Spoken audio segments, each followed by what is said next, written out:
NT Creations.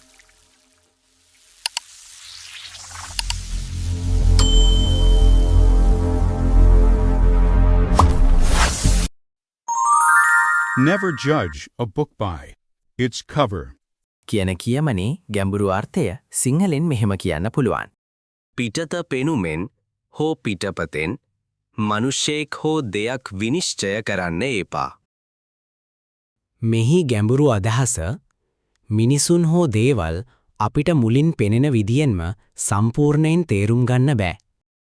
කෙනෙකුගේ පෙනුම, ඇඳුම, කතා කරන ආකාරය හෝ පිටත පෙනුමෙන් ඔහු හෝ ඇය ගැන තීරණයක් ගන්න එක වැරදි. ඇත්ත වටිනාකම තියෙන්නේ ඇතුළත.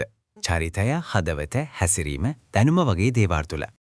මෙහි ගැඹුරු අදහස.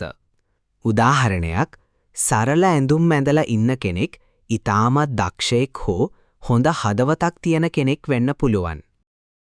ගත යුතු පාඩම. අපි කෙනෙක් හෝ දෙයක් ගැන තීරණයක් ගන්න කලින් ඒක හොඳට හඳුනාගෙන අවබෝධ කරගෙන පසුවම විනිශ්චය කරන්න. කෙටි සාරාංශයක්. පිටත පෙනුමෙන් නොව ඇතුළත වටිනාකමෙන් විනිශ්චය කරන්න.